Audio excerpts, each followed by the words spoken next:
You are now watching the full recording of CLCC's Sunday service. May the Word of God strengthen your faith and His presence bring peace to your soul. Isang mapagpalang umaga po sa ating lahat. Pwede po ba na bago po tayo tumayo, ating po munang batiin ang ating kapatid sa pananampalataya na sabihin po natin, pinagpala ka ng Lord. Pinagpala ka ng Lord. Amen. Inaanyayahan ko po na tayo pong lahat ay tumayo. Ito po ang unang linggo ng buwan ng Agosto. Amen po? Napakabuti po ng Diyos sapagkat nalalapit na naman ang kanyang kaarawan.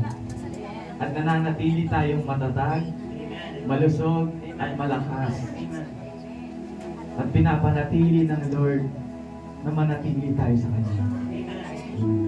Sabi po dito sa awit, Psalms 34, verse 18, "The Lord is close to the brokenhearted and saves those who are crushed in spirit." Minsan, sinasabi natin o akala natin kailangan natin maging matatag palagi na dapat kaya natin lahat. Na bawal mapagod, bawal umiyak. Pero sa totoo lang, God is not looking for your strength. He's waiting for your surrender. Hindi ka mahina kapag sinabi mong pagod ka na. Hindi ka failure kapag sinabi mong, "Lord, hindi ko na kaya." Sa totoo lang, surrender is not defeat. It's the beginning of deeper faith. Kahit sa moment na di mo na kaya, doon gumagalaw ang Panginoon.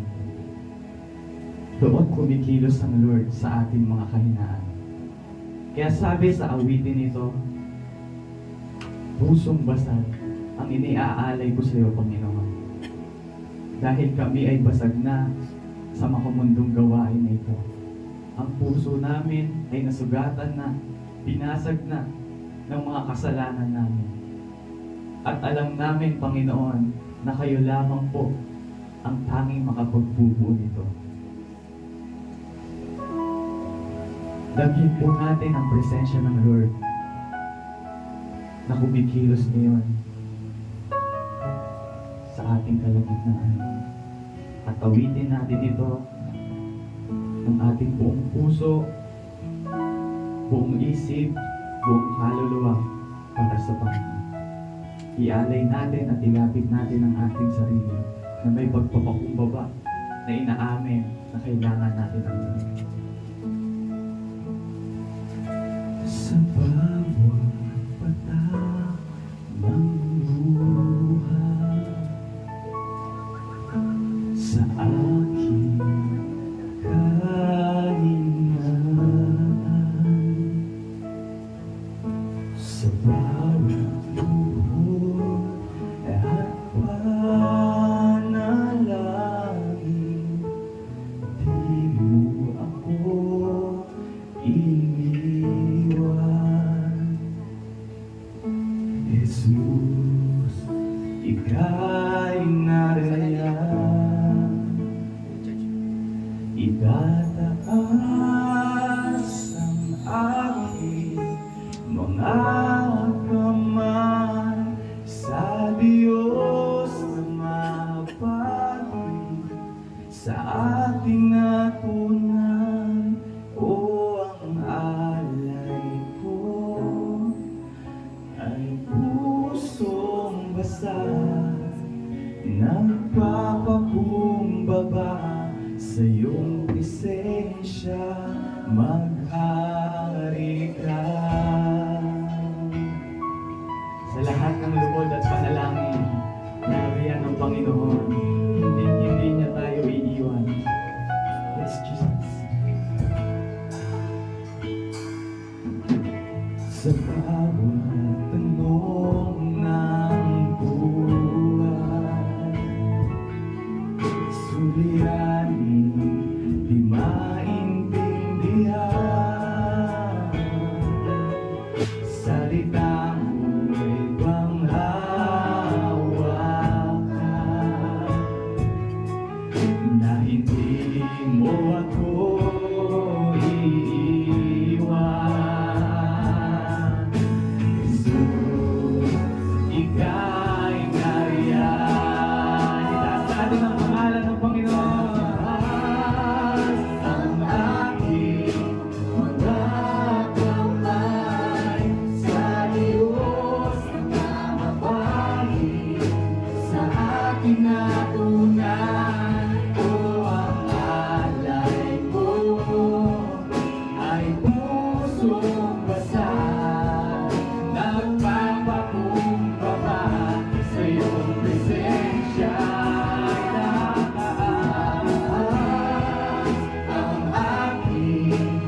pagsasal, nagpapakumbaba sa iyong presensya. Patuloy mo natin lahat. Tataas ang aking pagkakamay sa Diyos na mga bagay sa ating natunay. O ang alay ko ay pusong basag, nagpapakumbaba sa iyong presensya,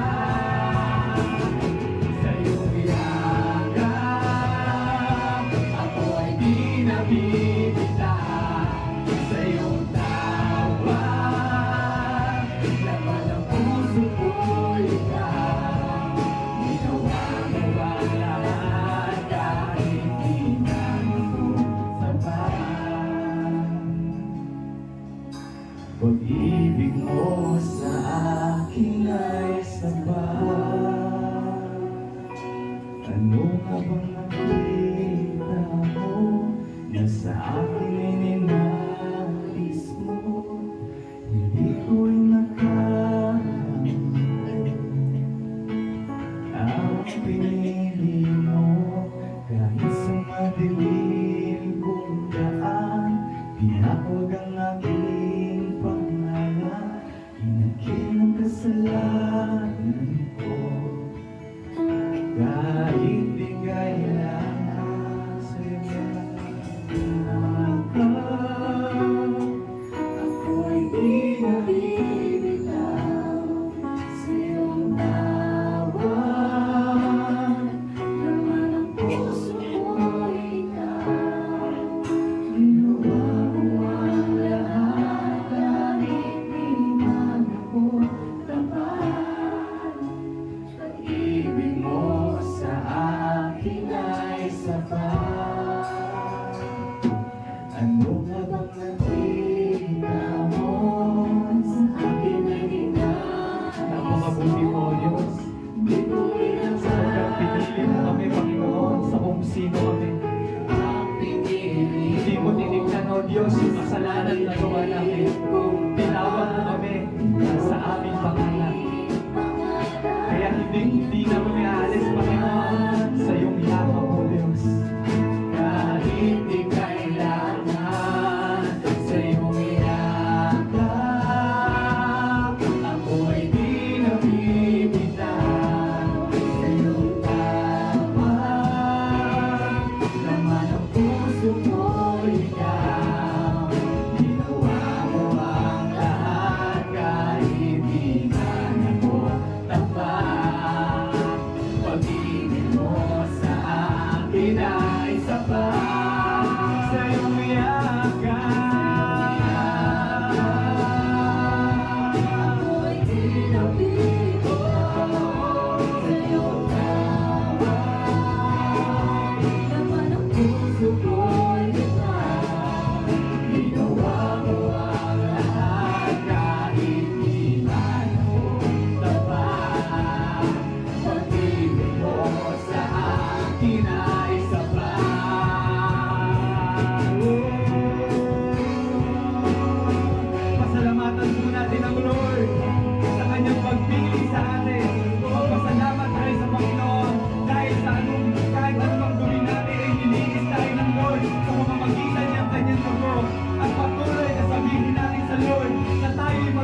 puso ko'y ikaw.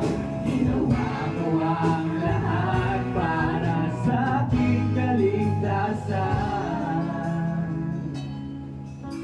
Pag-ibig mo sa akin ay sapat, walang hangganan, walang hangganan.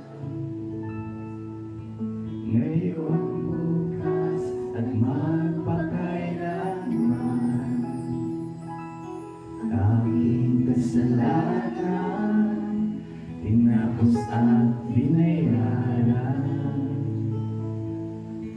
Pinakita mo ang iyong kakayahan. Yes, Jesus. Salamat po, Panginoon. Sapagkat ipinakita mo, O Diyos, kung gaano makabuti sa aming buhay. Sapagkat ipinakita mo ang iyong kapangyarihan sa aming mga kahinaan. Dahil pinili mo kami, Panginoon, hindi dahil magaling kami, Yes, Lord. hindi dahil malakas kami, Yes, kundi dahil Ikaw ay Diyos, Panginoon. Ikaw ang makapangyarihan sa lahat at kailangan namin ng iyong pagyakap sa araw-araw. Salamat, Panginoon. At patuloy na pupurihin at sasambahin ka namin sa aming buhay. Sa iyo, O Diyos, ang mataas na papuri pagsamba. Tayo, palakpakan po natin ang Lord. Amen! Amen! Hallelujah! Hallelujah! Tayo po'y patuloy na magpupuri sa Lord at sasambahin natin ang pangalan ng ating Panginoong Hesus. Purihin ka, O Yahweh! Amen! Amen! Pwede po ba sabihin niyo sa katabi niyo, kaya mo bang sumayaw para sa Lord? Tayo mga kalayo para sa Lord. Tayo isasayaw para sa Panginoon! Amen! Lahat po na nandito ay magpupuri sa Lord dahil napakabuti ng Diyos sa ating buhay.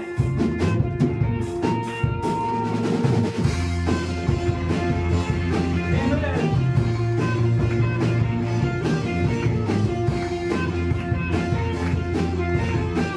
Purihin po natin sa Lord. Di ay narito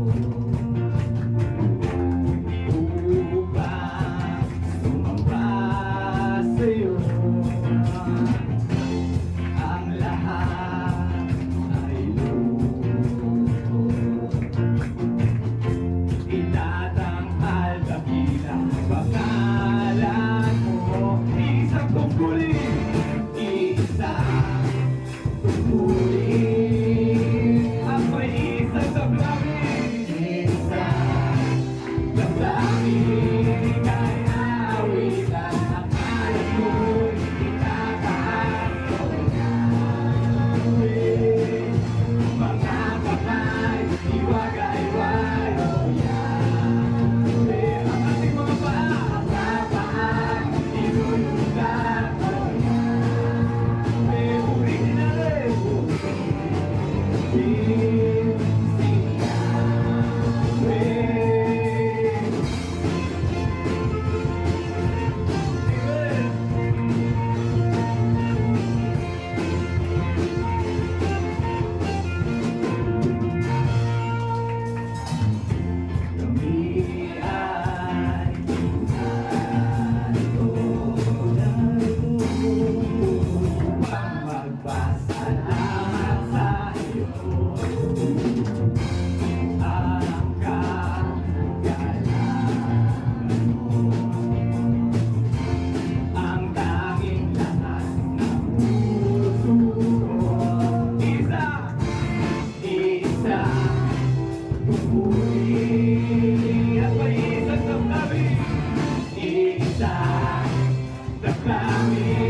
Itataas.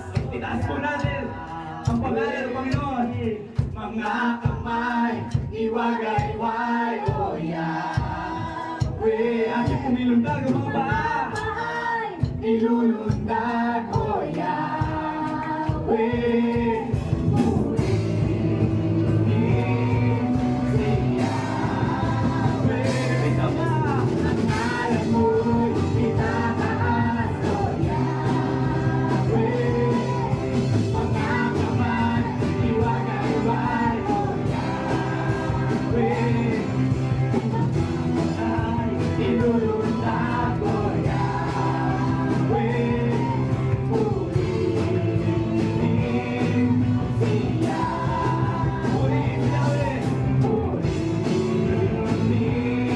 Yahweh. Ito ba? Purihin si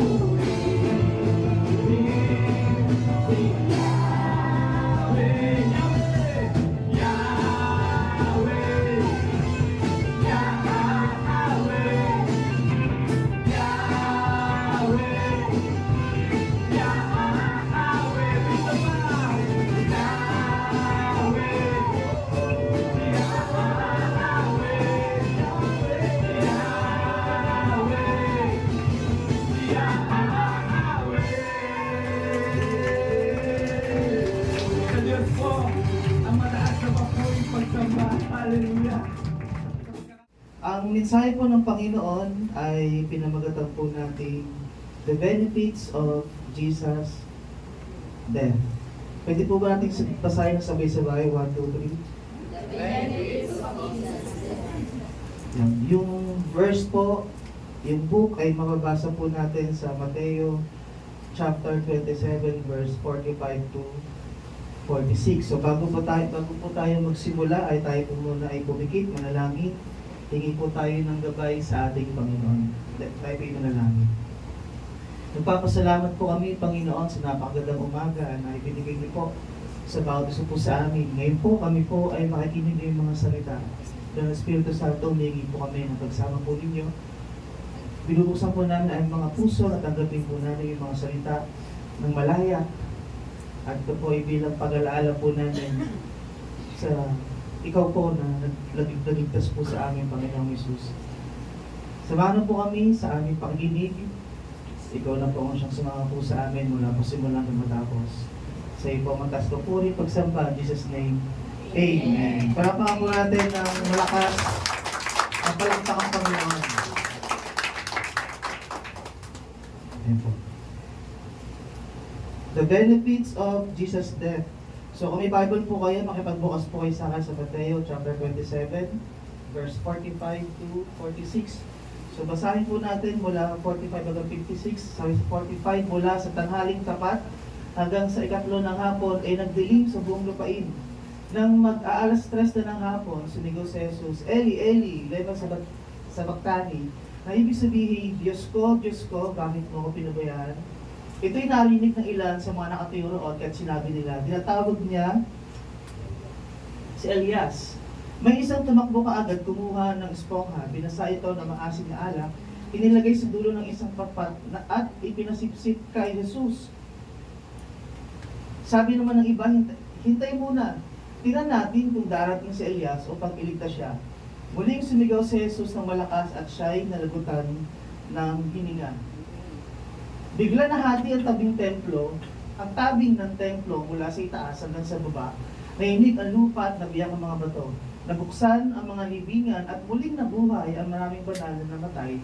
Lumabas sila ng libingan at pagkatapos na muling mabuhay si Jesus, sila'y pumasok sa banal na lungsod at dooy marami ang nakakita sa kanila.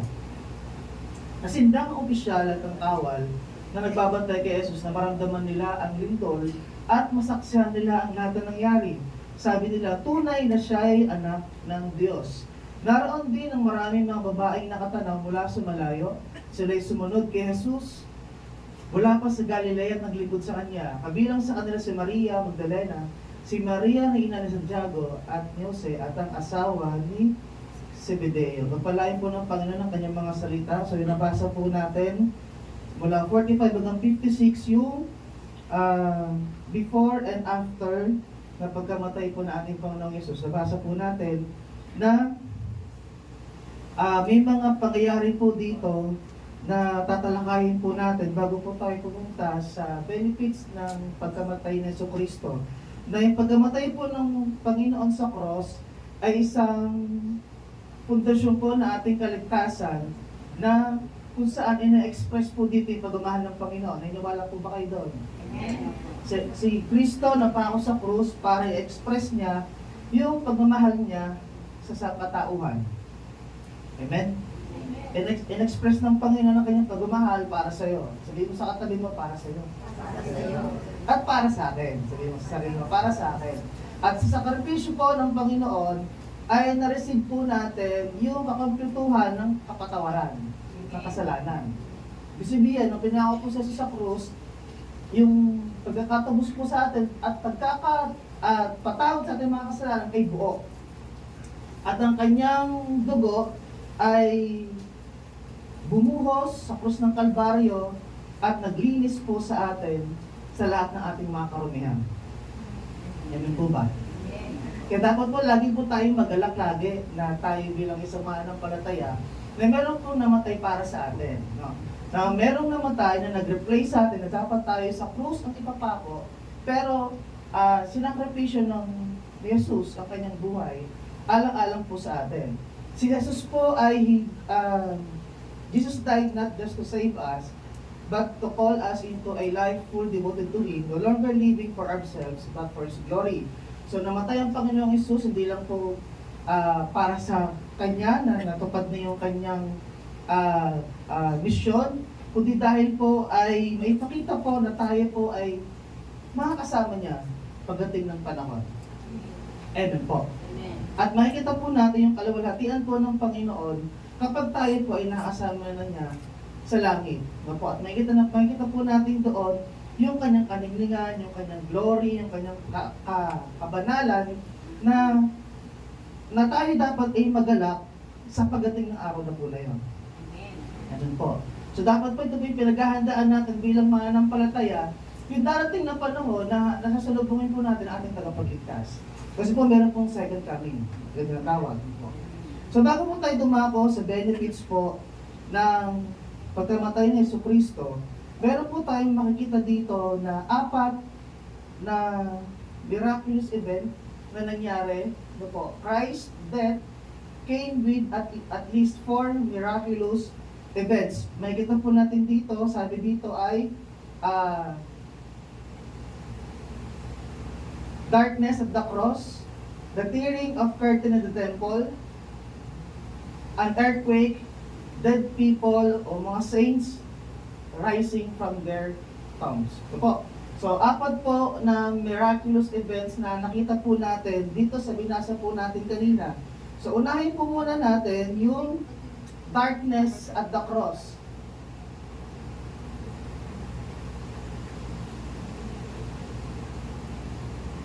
Ayan. So sa darkness of the cross, meron po dyan 3 bahagi. Una, darkness of the cross as an image of emptiness. Kung makabasa po natin sa Mateo 45, 27 to 45, ay sabi po dito, mula sa tanghaliang tapat hanggang sa 3 ng hapon ay nagdilim sa buong lupain. So meaning, mula 12 noon hanggang 3 p.m., nagdilim po yung buong lupain. So 3 hours po siya na pagdilim bago po labutan ng hininga ang ating Panginoon. So makikita po natin dito, ito yung unang event, yung pagkakaroon ng darkness. So punta po tayo doon. Una, darkness daw ay isang pagpapakita ng emptiness. Darkness echoed the emptiness, isolation, inner darkness is felt on the cross. Dahil po kung mabasa po natin, naging silent po dito yung Diyos Ama. Amen po ba? Amen. So, hindi nasulat yung kung anong ginawa ng Ama, kung sa ang Ama ba ay nagsalita, pero nakita po natin dito, ang Ama po ay tahimik. Habang ginagawa po ng Panginoong Hesus yung kanyang misyon sa cross. So ito, Jesus felt the weight and pain of being momentarily separated from the Father. Kasi kung makabasa po natin sa 46, sumigaw po siya ng mag-alas 3 ng hapon, sabi dito, Eli, Eli, lema sabachthani, nang ibig sabihin, Diyos ko, bakit mo ako pinabayaan? Kasi di niya maramdaman ang kanyang ama. Ayun po, kahit din nag-pray siya doon sa Garden of Gethsemane, sabi niya, Panginoon, alisin mo po, Ama, yung saro, paghihirap. At doon dumating kahirapan, nabanggit niya na, Ama ko, bakit mo ako pinabayaan? So, kung papasahin po natin sa English, sa English po kasi ay nakita po natin doon yung siya ay umiyak. Sabi po sa English, about 3 in the afternoon, Jesus cried out with a loud voice. Kung makita po natin dito na ang Diyos po ay nagkaroon ng isolation, nagsusolve siya, doon sa krus ng Kalbaryo, dala-dala yung pain, dala-dala yung sakit, sa pagpapako sa krus, sa kanyang katawang pagbubugbog, at ang huling sabi niya, Ama, bakit mo ako pinabayaan? Po. So ito po yung una na nakikita po natin na kahulugan po ng sinasabi sa Bible na nagdilim ang lupain.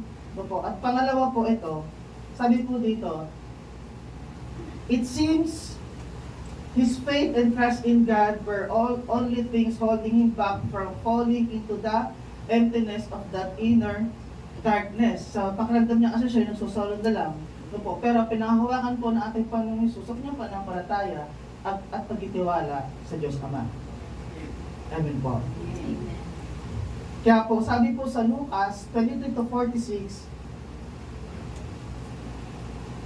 sumigaw ng malakas si Jesus, Ama, sa mga kamay mo, ipinagkakatiwala ko ang aking espiritu at pagsabi ito na lagot ang kanyang hininga. Yung kanyang pananampalataya, pagitiwala, at yung kanyang pananalig, yung trust niya sa Ama, ay yun na lang kanyang pinanghawakan bago siya lagutan ng hininga. Kaya nung binanggit niya po ito sa Lucas 23:46, sumigaw siya ng malakas, sa mga kamay mo, ipinagkakatiwala ko ang aking espiritu. Amen. Kung makikita po natin yung senaryo, makikita po natin ang Diyos po, si Jesus, walang naging kakampi. Sa solo, sa cross. Amen po. Then, letter B, na sa kahulugan ng darkness of the cross, ay a sign of mourning, a sign ng pagdadalamhati, simbolo ng pag-iyak, kawalan. Sabi dito, God the Father mourns the death of His Son. It seems that Jesus' human spirit died when His Father turned away from Him. Yung spirit niya bilang tao ay parang nanghina. No po, kung makikita po natin, sa simpleng pagpapaliwanag po ay naramdaman niya na parang tinalikuran siya ng kanyang ama. Pero totoo hindi. Although masakit para sa ama, kailangan ito pa rin yung misyon. Kasi pag nag-intera po ang Ama, bakit hindi mo matuloy ang misyon na Yesu Cristo na tayo maligtas sa cross? Kaya dapat everyday na tayo itatanggap ng simbolo ng katawan dugo ni Jesus, dapat maging grateful po tayo. Pagsubot, pag-inom, dapat nagpapasalamat po tayo. Salamat po, Panginoon, sa iyong katawan, sa iyong dugo, nang dahil po dito, naligtas ako. Amen po. So hindi po, yung Santa Cena, yung pagtanggap po natin, hindi sa isang programa lang po na ginagawa po natin, kundi pag-alaala po natin sa ginawa po natin po ng Jesus. Kaya dapat po yung pagtanggap po ng simbolo ng katawang dugo, dapat maging sagrado, maging espesyal po sa atin. Amen po. Mamaya natatanggap po tayo, dapat maging espesyal po sa inyo. Amen. Kasi namatay siya para sa iyo, para sa akin. So nakita po natin, kahit ang Diyos Ama ay nagdulok sa atin sa kanyang pagkamatay ng kanyang anak. Then sabi dito, Jesus would also physically die on the cross, and God clothed the heavens with blackness and sackcloth their coverings, as the Father mourned the spiritual and physical death of His Son. So sa pagluluksa ng Ama, nagkaroon ng kadiliman. Amen. Kahit ang langit, nagluksa din. No? Dumilim. Nagkaroon parang eclipse. katakluban, no? Na sa ganoon ay para hindi mainitan. Si Jesus, kasi 12 yun eh. Kung kapasin po natin, kung sariling explanation po natin, kapasin natin, 12 noon, dumili, mag-alas 3, para hindi mainitan. Diba? Ang Diyos, si Yeso Cristo. Sabi po, ito may prophecy din. Sabi sa Isaiah 53, ang bughaw na langit ay magagawa kong kasing itim ng damit pangluksa. Amen. So tayo po dumaras sa diba ng pagluluksa. Hindi na usong itim. Puti na. Ako. So, kahit ang langit ay nagluksa sa pag-amatay ng kanyang kaysa isang anak. Ganun po ba? Kumisan tayo po nakaranas din ng darkness sa buhay. Kumisan nakaranas tayo na para tayo nagsusolo lang. Walang kampe. Pero, ang Diyos din naman tayo iniiwan. Tayo lang yung iiwan. Ganun po ba? So, huwag niyo pong iwanan ng Diyos na nagligtas po sa atin. Then pangatlo, sa meaning ng darkness of the cross ay display of God's judgment and wrath. Signify divine wrath and or judgment was warning of God's impending wrath upon the nation of Israel for crucifying the Messiah. Ito po ay isang pagpapakita ng judgment at galit ng Panginoon sa the nation ng Israel na kung saan ay ipinako nila yung Messiah. Kasi hindi sila naniniwala na dumating yung Messiah. So hanggang ngayon, nagantay pa rin po sila ng tagapagligtas. Amen po. Kaya, isang kahulugan din po nito, kaya nagkaroon ng kadiliman na siya ay nakapako sa krus, nagdilim ang langit, ang lubong lupain, paano ipakita yung galit ng Diyos Ama doon sa bansang Israel na nilusify, pinako sa krus yung tagapagligtas. Ang nasabi po dito, as Jesus hung upon the cross, bearing the weight of humanity's sin, the darkness as an expression of God's judgment upon sin.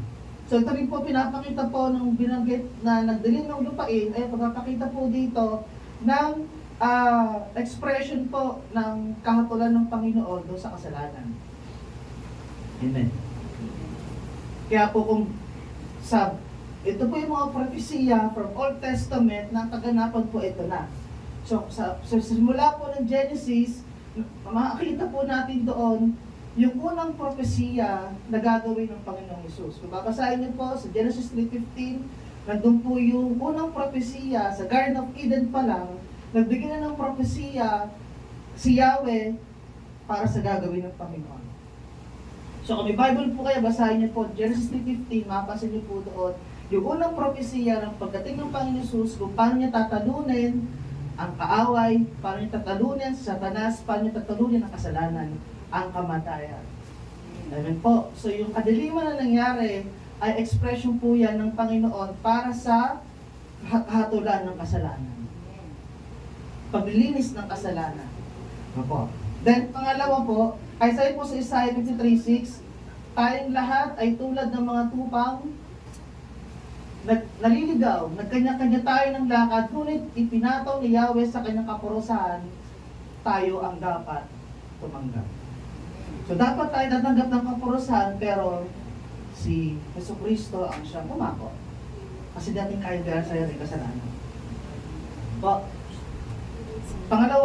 Pangalawang miraculous event na makita po natin ay yung the tearing of curtain in the temple.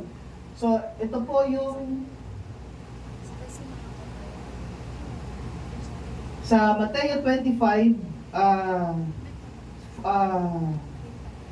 51. So, makita pa dito, biglang nahati tabing ng templo mula sa itaas hanggang sa ibaba. Mula taas hanggang ibaba, nung sa Panginoong po Jesus ay sumigaw ng malakas, sinalagutan ng hininga, biglang nahati ang templo mula sa itaas hanggang sa ibaba. Alam ko po, marami na po sa inyo nakakaalam kung ibig sabihin ng yung veil. No? At sino po dito nakakaalam, taas ng kamay, ng kahulugan? Meron na po, nakakaalam kung bakit nahati? Para po siya po sasagot sa ibinigay mo kayo para sasagot. Hindi po. Sabi po dito, sa, ayan,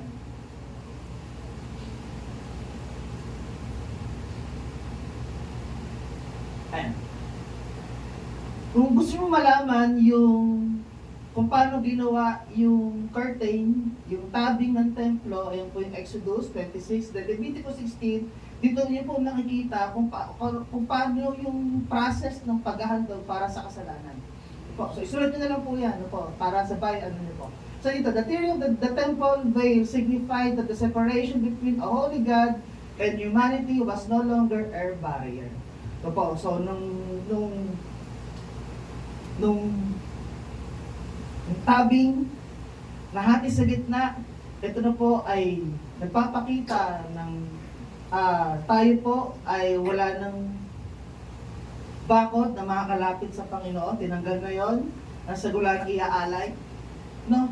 Ito rin po ay nakalagay din sa Genesis 3:15 na revelation po ito na walang iaalay pa para sa ating mga kasalanan. So kung gagawin po natin ang pag-aalay hanggang ngayon, papasok dun sa templo, ay maubos po yung mga tupa. Maubos po yung mga hayop na iahadog para sa Panginoon. Kaya, ang Diyos na po, si Yesu Cristo na po, naghain ng kanyang sarili, para na sa ganoon ay tayo po, mga tao, ay malaya na makakalapit sa Panginoon. Kaya yung paghiwas sa gitna ng tabing ng templo, ay katunayan po na tayo po ay meron ng way para makalapit po tayo ng malaya sa Panginoon. Kasi po doon sa panahon po noon, kapag hindi pumasok ng makasalanan, mamamatay ka po doon sa loob. Rebel po yun, pag namatay ka, ihirahin ka na lang. No?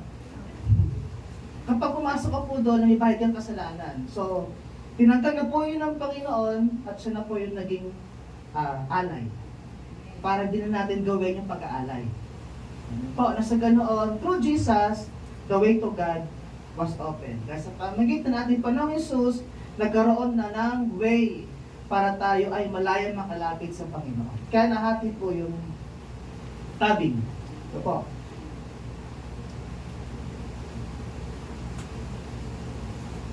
Ito po,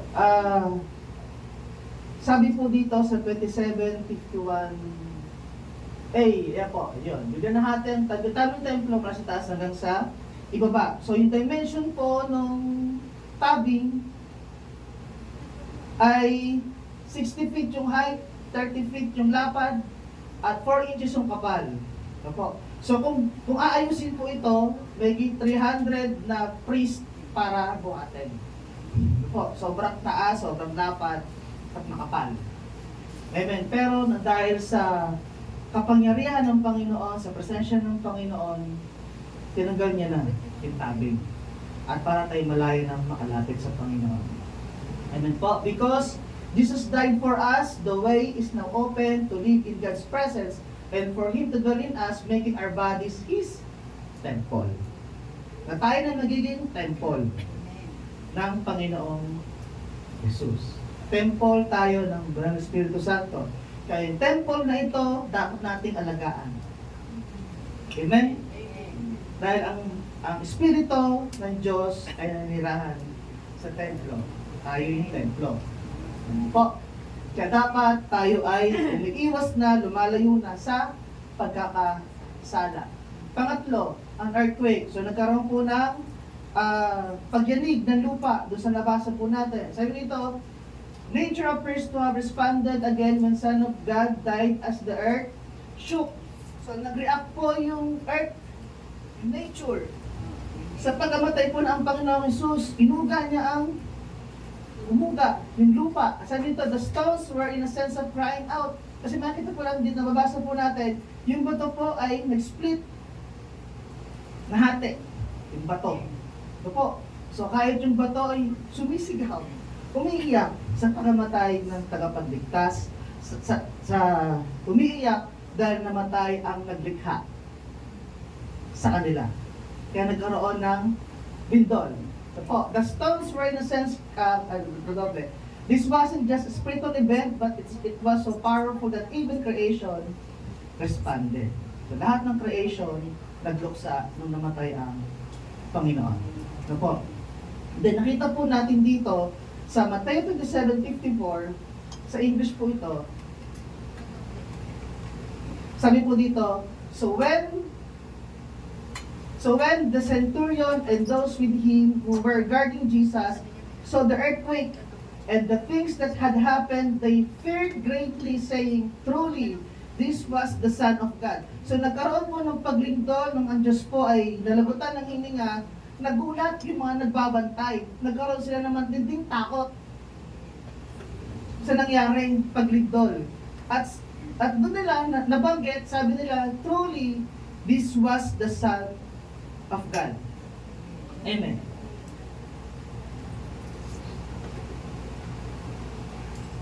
And this is not just ordinary earthquake, but a super strong earthquake, even the rock split. No po?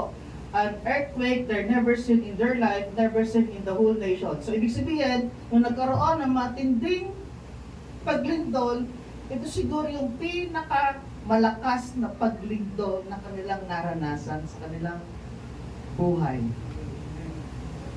Pagyanig, pati ang malalaking bato nabitak sa gitna. At di nila na-realize, ito ang totoong anak ng Diyos. Amen po ba?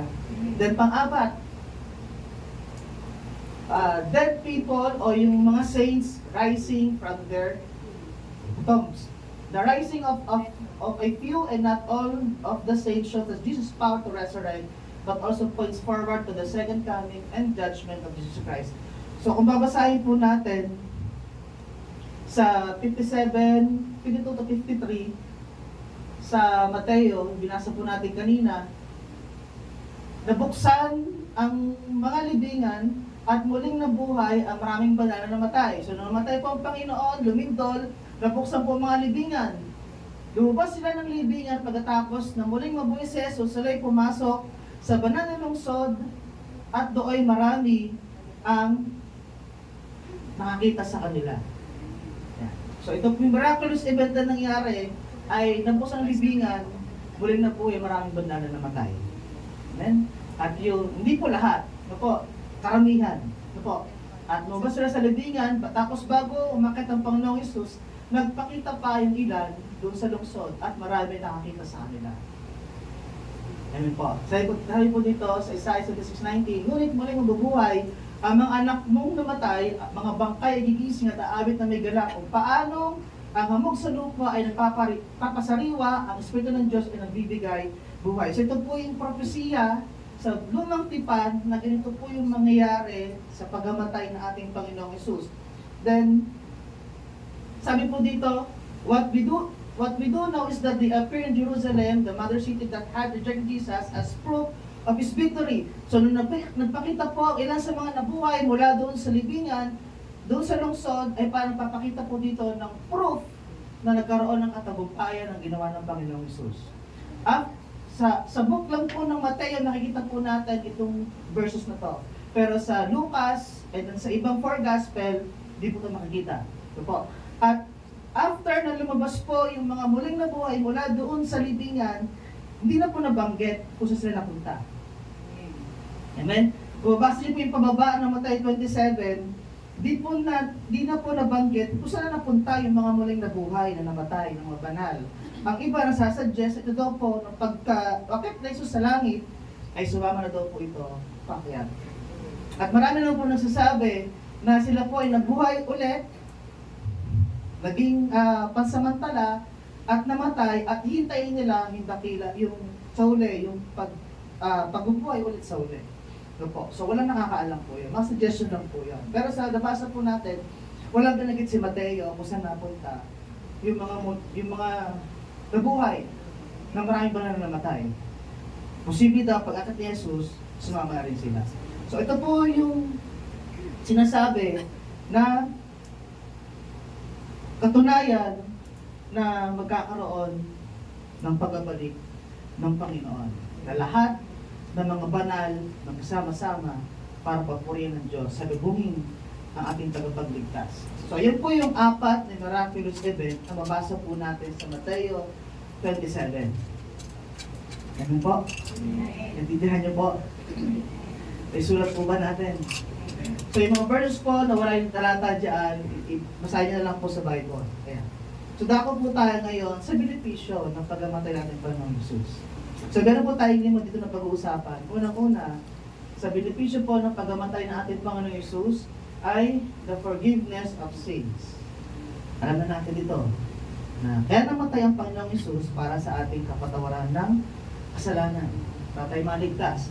Sabi sa Efeso 1:7, tinubos tayo ni Kristo sa pamamagitan ng kanyang dugo at pinatawad ng ating mga kasalanan, ganoon kasagana ang kanyang kagandahang loob. So, pamamagitan ng dugo ng ating Panginoong Yesus, tayo pinatawad sa ating kasalanan at napakasagana ng kanyang kagandahang loob sa atin. Nang kahit tayo paulit-ulit nagkakasala sa Panginoon, andyan pa rin yung kanyang kagandahang loob. Pero wag naman po natin abusuin yung kagandahang loob ng Panginoon. Kapag pinatawad, humingi ng tawad sa Panginoon, huwag pa nang ulitin. Amen po. Kasi parang humingi ng tawad tapos ginawa mo ulit, parang naglolokohan. Parang nilaloko mo lang sarili mo. Amen? So dapat po kapag humingi ng tawad sa Panginoon, pag ikay alam mo, pinatawad ka na, dahil pangako ng Panginoon sa Bible, tinubos ka na, ay huwag ka na magkasalang muli. Pangatawan mo na ikay pinatawad na. Tanong yung mga katawan mo, pinatawad ka na ba? Humingi ka na ba ng tawad? Sabi po dito, Jesus' death paid the full price for our sins. Wala na natira. Lahat ng kasalanan ng sangkatauhan ay kanyang pinagbayaran niya na ng buo. Po, wala nang titira, buo. Amen? Kaya dapat ang pagpananampalataya sa Panginoon, dapat buo din. Kasi pinatawag kanya ng buo. Kaya dapat manampalataya ka, maglingkod ka ng buo. Then, God's grace is bigger than our worst failures. Yung mercy, kahabagan ng Panginoon ay mas malaki pa sa mga failures mo, problem mo, consummation sa buhay, mga paghihirap. Mas malaki po yung biyaya, habag at pag-ibig ng Panginoon dun sa mga failure na meron ka, dun sa mga problemang meron ka. Kaya, kung may problema, tawanan mo yung problema. Then, pangatlo, true forgiveness brings freedom and peace. At totoong pinatawad ng Panginoon ay totoong malaya. At may totoong kapayapaan. Amen? Kapag wala kang kapayapaan sa puso, ibig sabihin, hindi ka seryoso sa pagiging natawad sa Panginoon, hindi ka seryoso sa pananampalataya mo, hindi ka seryoso sa paglilingkod mo, kaya wala kang kapayapaan sa puso. Amen. Ulitin ko, at totoong pinatawad, merong kalayaan at merong kapayapaan.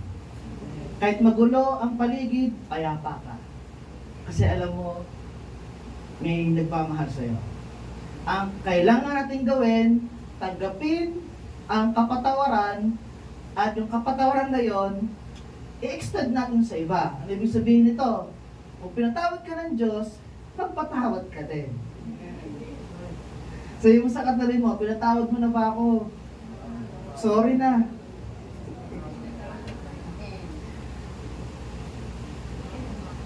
Tanggapin natin yung pagkapatawad ng Diyos at magpatawad din tayo.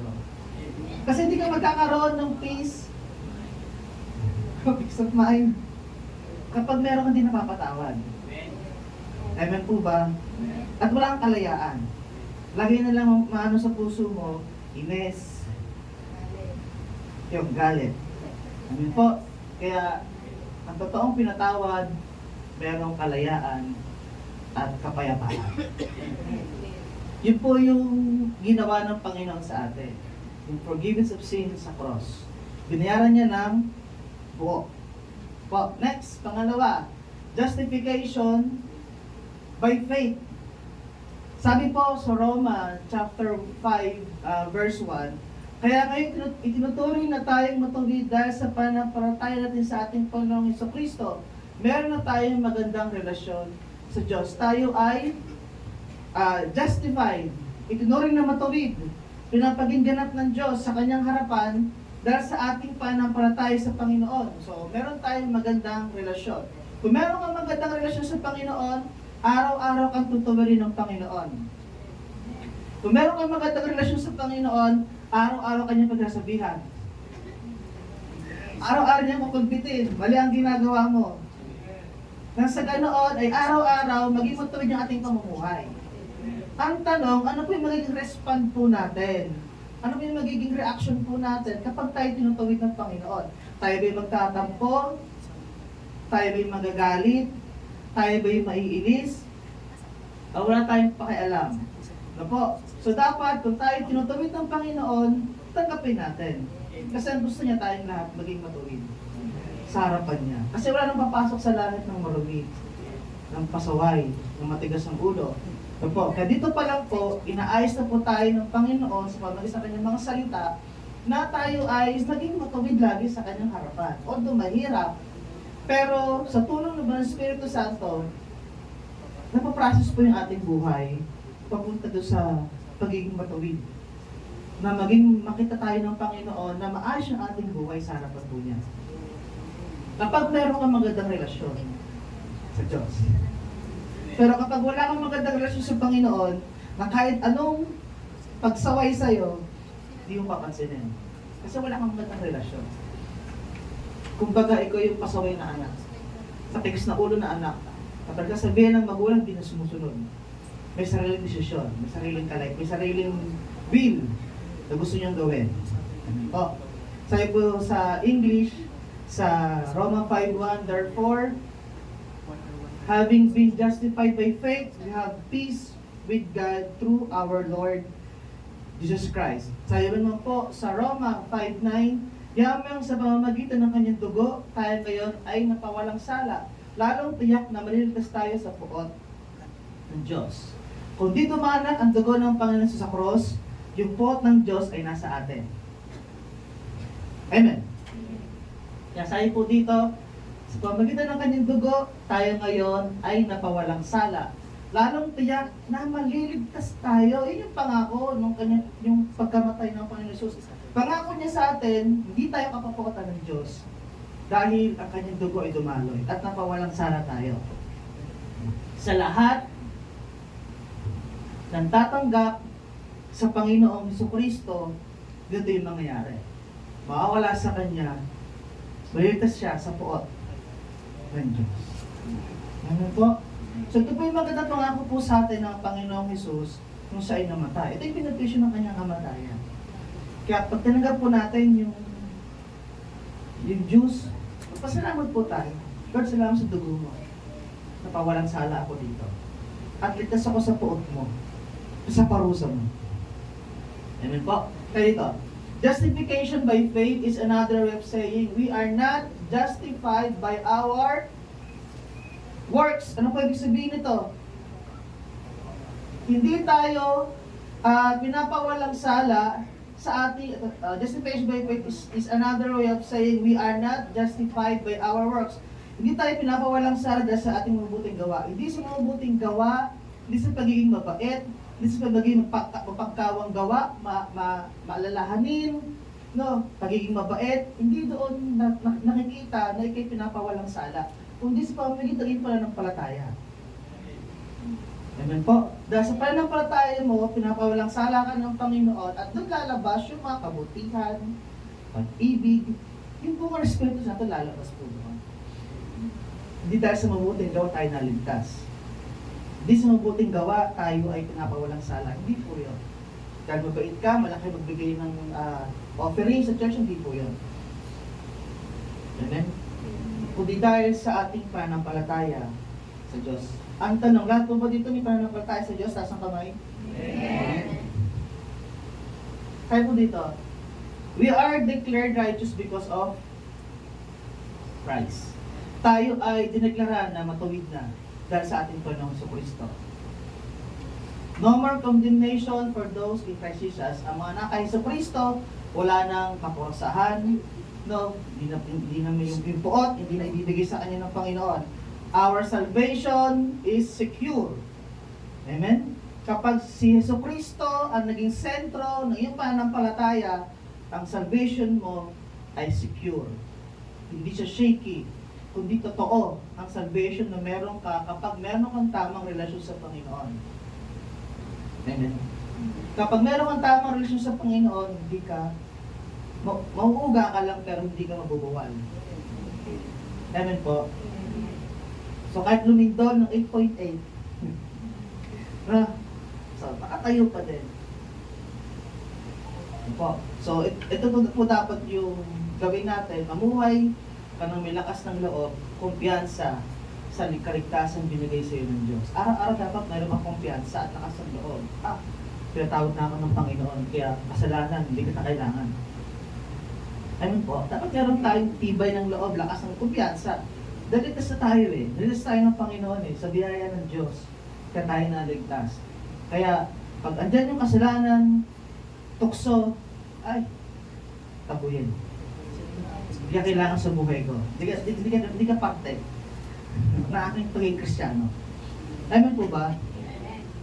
Next, pangatlo, peace and reconciliation with God. Ito po yung pangatlong benepisyo ng kamatayan natin Panginoon Jesus, kapayapaan at pagkasundo, pagkisa sa Panginoon. Sabi sa Colossus chapter 1 verse 20, at sa pamamagitan ng anak, niloob ng Diyos na ang lahat ng bagay, maging sa langit o sa lupa, ay ipagkasundo sa Kanya, nakamtan ng kapayapaan sa pamamagitan ng dugo ng Kanyang anak na inalay sa krus. Kasunduan mula dahil sa pamamagitan niya sa Kristo, niloob ng Diyos na ang lahat daw ng bagay, maging sa langit, sa lupa, magkakaroon ng pagkakasundo. Bakit ba ipagkakasundo? Kasi nung una tayo ay nagkaroon ng kasalanan. Tama po ba? Genesis, nagkasala si Eva at Adan, pumasok ang kasalanan sa libutan, pumasok ang kamatayan. Kaya nagkaroon ng separation ang Diyos at ang tao. Pero, dahil sa pamamagitan anak ng Yeso Kristo, ang tagapagligtas, nagkaroon na ng pagkakasundo. Amen.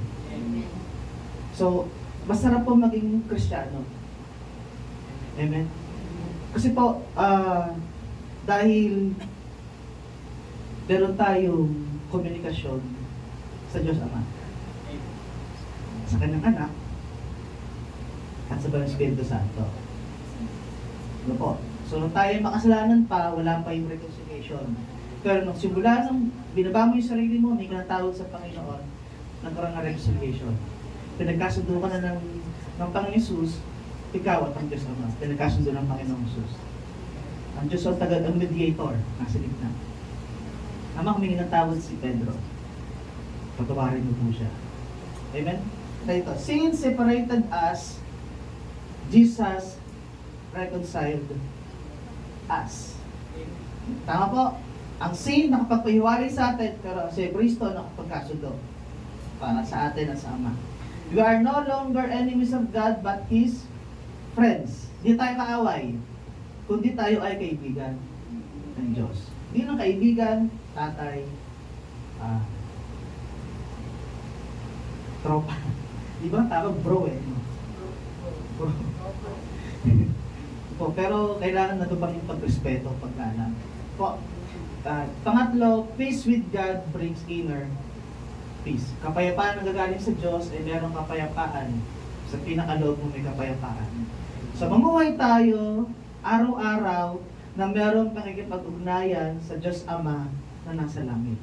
Dapat araw-araw po yun, meron kang pakikipag-ugnayan. Kasi pinagkasundo ka na nga ng kanyang anak So dapat araw-araw, meron ka dapat pakikipag-ugnayan sa Diyos Ama. Diyos Ama, salamat po sa araw-araw.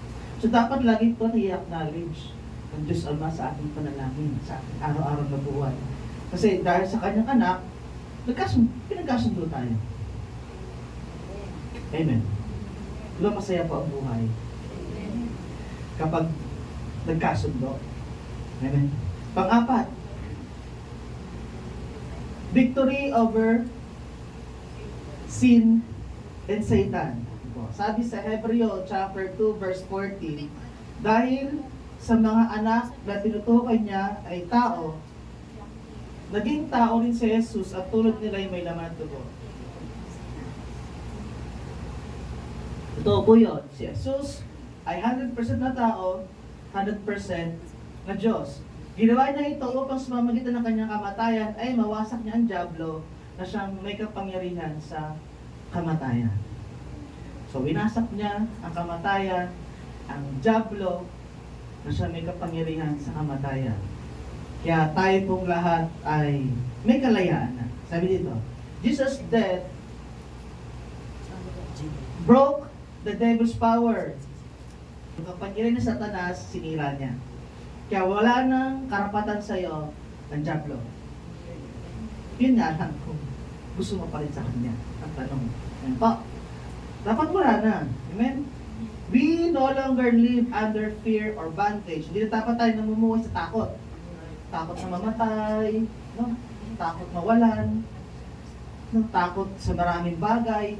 So dapat po wala na po yan sa atin. Hindi na dapat inaramdaman natin. Dapat naramdaman natin yung buong Espiritu, yung kapayapaan. Amen? Kapag walang-wala talaga, ay ipanalangin mo sa Panginoon, bigyan po ang kapayapaan, Panginoon. Hindi ako may stress sa kakulungan namin sa bahay, budget, kung ano pa man. So, hingi ng tulong sa Panginoon. Huwag ka agad unahin yung pangamba, yung takot. Kasi pag napangunahan ka na po niyan, may hirapan ka lumapit. Kasi papasok lagi sa isipan mo, wala kang ganito, wala ka ng ganyan, may sakit yung ganito mo. Amen po ba? At our faith in Christ is our weapon against temptation. Yung ating pananampalataya sa Panginoon, ang siyang weapon natin o pananggalang laban sa temptation, laban sa gawa ng kaaway. Sabi po sa Efeso chapter 6 verse 16, lagi ninyong gawing panangga ang pananampalataya na siyang papatay sa lahat na nagliliyab na palaso ng dyablo. Dapat meron kang pananampalataya araw-araw. Hindi yung may pananampalataya ka ngayon, bukas wala, susunod na araw meron. Alternate, hindi mo dapat. Dapat araw-araw. Na sa ganoon, yung maging panangga mo laban sa nagliliyab na palaso ng dyablo. Na hindi mo nakikita, pero tinatarget ka pala. Amen. Kasi kapag isang Kristiyano, malalim, may relasyon sa Panginoon, nagliliwanag po yan. Kaya ang target ng dyablo, ikaw na nagliliwanag. Pero kapag hindi ka na-target ng dyablo, may problema.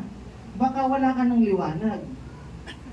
Kaya hindi mo naranasan yung mga temptation, mga tukso, baka hindi ka na inuhugan ng dyablo kasi nga, wala ka ng liwanag.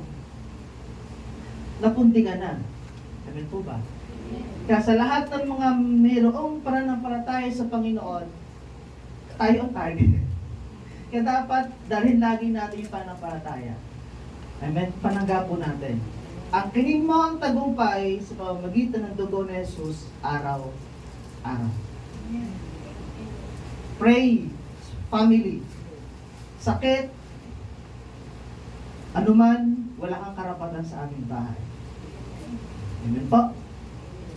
Pinag-pray na po ba ang tahanan po ninyo? Bawat sulok ng bahay. Pinag-pray. Dapat bawat sulok ng bahay, pinapanalangin ninyo po sa Panginoon na ang kinig, yung tagumpay. Na ibuhos ng Diyos ang kanyang kapangyarihan, ang kanyang dugo sa loob ng tahanan. Para di makapasok yung mga gulo, away. Amen? Sa labas pa lang ng gate ninyo, doon lang yun pa, ikot-ikot. Di siya pupunta sa kapitbahay, sa'yo siya. Iikot-ikot yun sa labas ng bahay mo. Amen po, kapag nakahanap ng tiyempo, yun po. Kaya dapat sa lahat ng mga manampalataya na nandito, laging ipanalangin ang inyong tahanan, loob at labas ng bahay. Gamitin natin yung dugo na ating Panginoong Jesucristo. Kasi gano'n naman, yung works ng evil ni Satan, hindi makakapadugumpay sa pamilya po natin na meron po tayo. Ano po? Last, adoption and new identity. Sa benepisyo po ng kamatay ng Panginoon Jesus, we have adoption and new identity. Nang tayo po ay tumanggap sa Panginoon, nagkaroon po tayo ng bagong katauhan. Hindi na po ikaw yung dati, ikaw ay bago na. Po. Dahil sa Galatians chapter 4, 4-5, ngunit nang sumapit ang tamang panahon, isinugo ng Diyos Ang kanyang anak nasa inilang na isang babae at namuhay sa ilalim ng kautusan upang palayain ang mga nasa ilalim ng kautusan. Sa gayon, tayo may tuturing ng mga anak ng Diyos. Kung sa tingin mo, pinalaya ka ng Panginoon, dapat make sure mo at naging proud ka na ikaw ay anak ng Diyos. Yung mga pribilehiyo, pagpapala, asahan mo, tatanggapin mo yan kapag ikaw ay naging anak na ng Diyos. Sabi po sa 1:12, alam na po natin ito, ang lahat ng tumanggap at sumampalataya sa Kanya ay binigyan niya ng karapatang maging mga anak ng Diyos. Dalawang bagay, tumanggap at sumampalataya na sa ganoon bibigyan niya ng karapatang maging anak ng Diyos. Kung gusto mo magkaroon na ikaw talaga ay anak ng Diyos, kailangan mo siyang tanggapin at sampalatayanan sa iyong buhay. At ikaw ay gagawin niyang anak. Ano po ba? Sino po dito ang sa sarili niya, anak siya ng Diyos? Amen. Ayan. Tayo po dito, we are no longer orphans, but children of God. We have the access to the Father's love and provision. Ito yung mga pangako kapag ikaw naging anak ng Panginoon. May access ka na sa pagmamahal ng Ama, at the same time, mga provision sa trabaho, mga promotion, no, mga gandang grades, pagmamahal, hindi mo naranasan kahit sa tatay mo, hindi mo naranasan ng pagmamahal, pero nung naging anak ka ng Diyos, maranasan mo yung pag-ibig ng Ama. Walang katulad. Amen? And then, our identity is secure in Christ. Secure identity mo na ikaw yung anak niya. Hindi na lang bumago yun. Kasi meron ka ng DNA niya. Ano yung DNA? Dugo ng? Ano yung A? Dugo ng? Assignment niyo po. Tama, dugo ng anak. Tama? Dugo ng ama. Ayun. Dapat meron tayong DNA. Ito po. Secure tayo. No? Nung tumanggap tayo sa Panginoon, sinampalataya natin siya, nagbago yung identity mo. Hindi ka na masungit, hindi ka na mataray, hindi ka nag-isip ng mali sa kapwa mo, nagbabago na. Kasi proseso ka ng pagbabago, ikaw ay bago na. Wala rin dati. So dapat baunin po natin araw-araw yung dati. Mamuhay ka bilang isang minamahal na anak. Amen?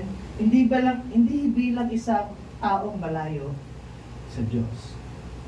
Kapag ikay nakalapit na sa Panginoon, huwag ka na lumayo. Tapos, sundin mo siya araw-araw, kahit mahirap, sundin mo pa rin. Amen po? At pinakalas ito po sabi, the cross is not just history. It's your story. Dapat kasi ikaw yun. Ito po. Jesus didn't just die for you to survive. He died for you to live free. Para magkaroon ka ng buhay. Ano yung buhay? Buhay na ganap. Kasaya-saya. Buhay na tagumpay. At meron buhay na walang hanggan. His death opened the doors to your full identity, destiny, and eternity. So ito po yung mga benepisyo ng kamatayan ng ating Panginoong Hesus na dapat po natin alalahanin bilang isang mananampalataya. Na tayo po ay binuksan ng Panginoon ng pintuan para magkaroon tayo ng buhay na walang hanggan. Makalapit lagi sa Kanya. Amen po. Kaya sa pagtanggap po natin ng simbolo ng dugo at katawan ng Panginoong Hesus, maging magpasalamat po yung ating puso. Dahil sa Kanya, binigyan niya tayo ng bagong identity. Dahil sa Kanya, araw-araw niya tayong binabago. At dahil sa Kanya, alam mo may pag-asa ka na sa bandang huli ng iyong buhay, makakasama natin siya. Tayo po'y manalangin.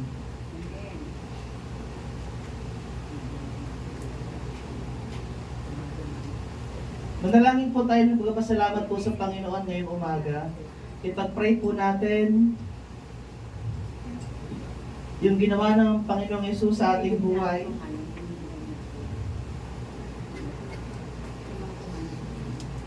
Magkaroon po kayo ng personal na panalangin sa Panginoon na pagpapasalamat sa ginawa ng Panginoon na pagtubos sa iyo, pagtanggap sa iyo, paglinis sa iyo,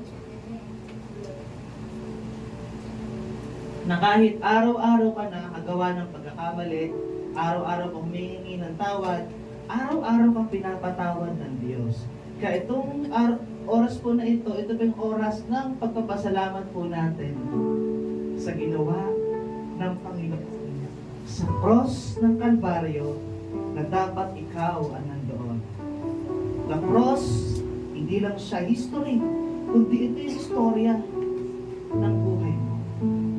Sige po, manalangin po tayo ng pagpapasalamat ngayong oras sa Gusto Panginoon. Dahil sa kanyang pagmamahal sa atin, tayo ay kanyang pinalaya, binigyan ng kapayapaan, pag-ibig, bagong identity, dahil sa ginawa ng Panginoon Jesus. Dahil sa kanyang pagmamahal sa atin. Amazing yung kanyang pagmamahal sa atin. Hallelujah.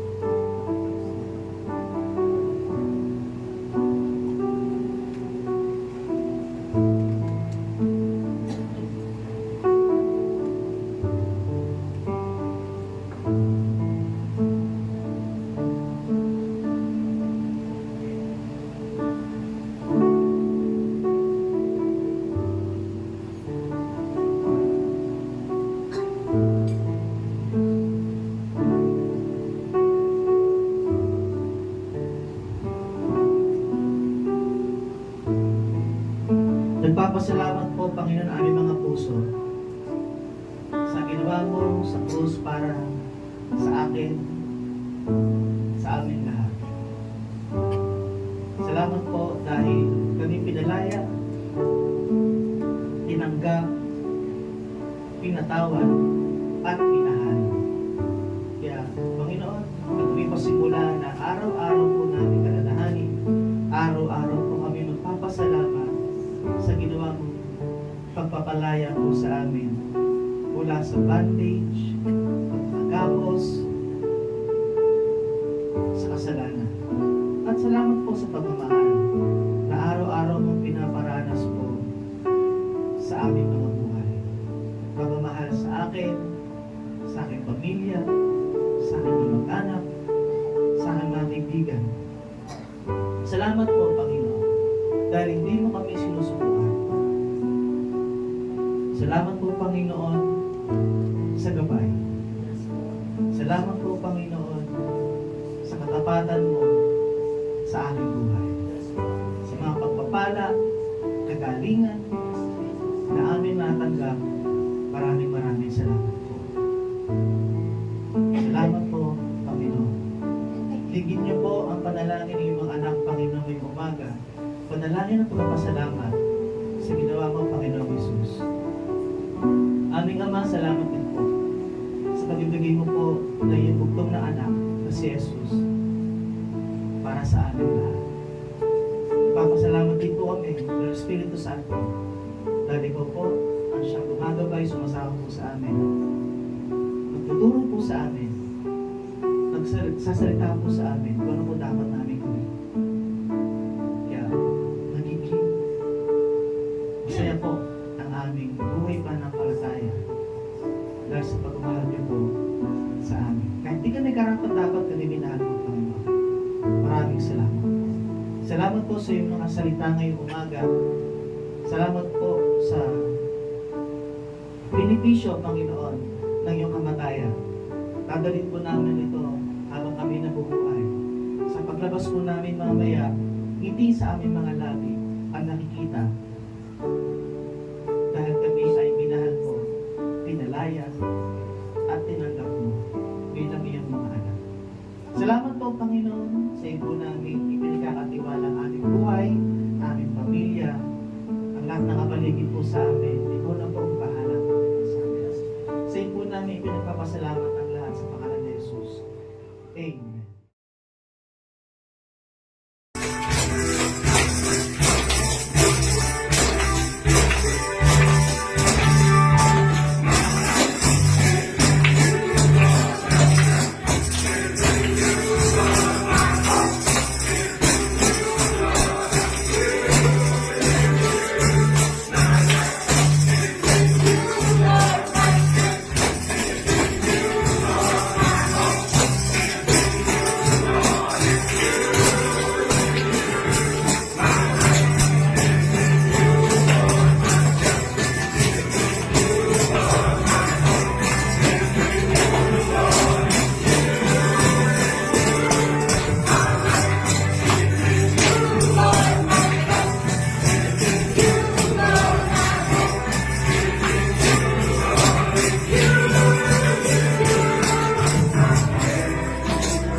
let's take a few moments to stay connected with what God is doing in and through our church family. Please tune in to these important announcements, opportunities to grow, serve, and fellowship together. Join us for morning devotion every Monday to Saturday from 5 a.m. to 7 a.m. live on our CLCC Facebook group. Come early, come expectant, and begin your day with the Word, worship, and a fresh encounter with the Lord. Let's grow together in faith, one morning at a time. We also invite you to a special time of seeking God together. Join us every Friday night from 7 p.m. to 8:30 p.m. for our prayer and Thanksgiving gathering. It's a sacred space to pour out our hearts, lift up our needs, and give thanks for all He has done. Come expectant. Breakthrough happens when we pray. And for our young champions, don't forget Amazing Kids, happening every Saturday from 9 a.m. to 11 a.m. right here at CLCC. It's a fun, faith-filled time designed especially for children ages 6 to 12, with Bible stories, songs, games, and lessons that build strong foundations in Christ. Your kids will love it. We'd love to see you again next Sunday. Join us for our Sunday services here at CLCC. We have 2 worship services every week. First service starts at 8 a.m. and second service at 10 a.m. Come early, come expectant, and bring someone with you. There's always a seat for you in God's house.